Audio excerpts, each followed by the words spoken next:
Welp, it's October. You know what that means. Time to get spooky.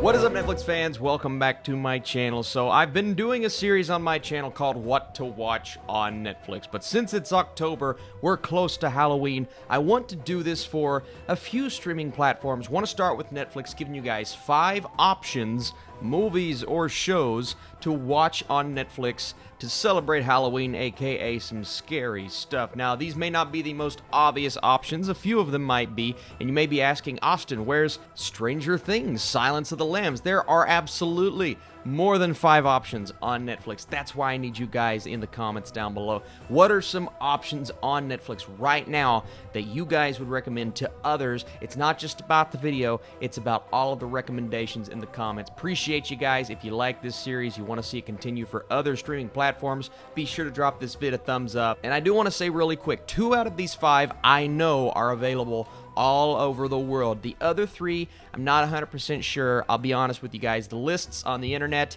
don't really tell me what's available internationally compared to in the United States. So this is essentially a US list. I'll talk about which ones again at the end of the video, but my apologies for being so specific. It's just really hard to find what's here and what's not. But I appreciate you guys watching nonetheless, and that's why I need all of your comments down below, recommendations for other countries especially. Number 1, Hubby Halloween, the new Adam Sandler movie. Just kidding, I haven't seen it yet.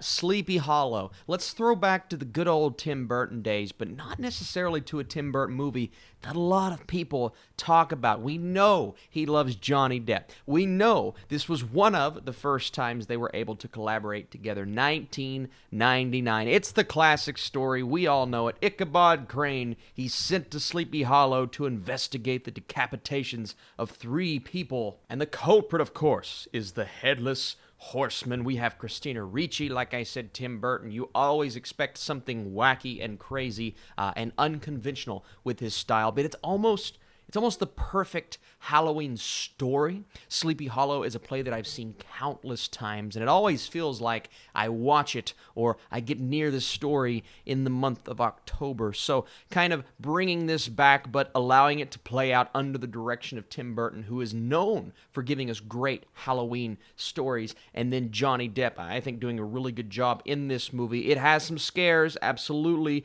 maybe a bit more wacky than some people will want, but if you've never seen this incarnation, I'd recommend it on Netflix. Next up, we're going to go back-to-back with 2 Mike Flanagan projects. We're going to start out with one that I think I've actually recommended before, but being October, I think this is one of the best movies on Netflix you can watch, and that is Gerald's Game. Now, just looking at this IMDb score, I guess everyone doesn't love Gerald's Game, not as high as I anticipated, but I think this movie is really special. You have a couple trying to spice up the marriage, but then the husband dies unexpectedly, and you have the wife who is left handcuffed to their bed frame, and she's trying to fight and survive and break free. Carla Gugino, Bruce Greenwood.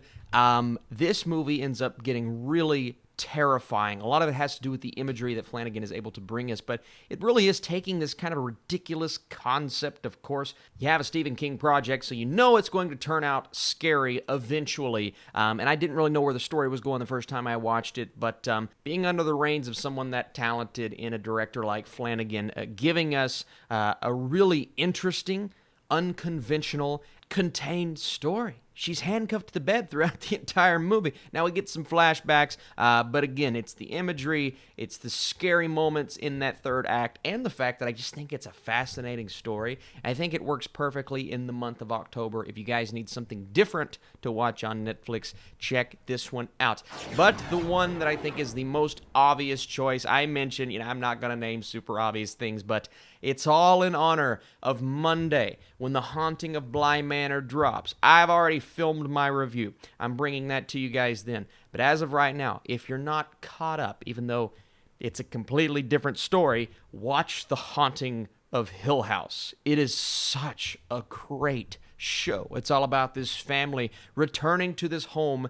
Think Umbrella Academy, how they have to return and solve the mystery of what happened to their father. Same concept here, except this time you're returning to this house with all of these freaky demons and monsters and unexpected twists within the story and things that will make you terrified. And that's the best part about this show. I'm not normally a guy that gets scared, right? It takes something extremely creepy to scare me, whereas jump scares, they usually just don't do it. This has one of the best jump scares I've ever seen, one that actually got me. And I don't know if I can say that about anything else. I think it's the best jump scare I've ever seen, legitimately. And Flanagan, again, brings us these scary ghosts, some of the scariest looking creatures and monsters. But then it's this heartfelt story between this family, and you have such likable actors and actresses who carry over into Bly Manor, again playing different characters. You'll see in season 2 when it drops next week. But as of right now, to get you prepared for this new season, check out Haunting of Hill House. It's the perfect way to celebrate Halloween. Now, I did a horror list back in April, and I mentioned movies like Killer Clowns and Outer Space and The Evil Dead, so if you're looking for those films, I'll link that video right above my head. But one I was about to go with and didn't do, I'm glad I saved it, was Poltergeist. Not Steven Spielberg, well, kind of Steven Spielberg, but he wrote the movie. We'll say he was the writer.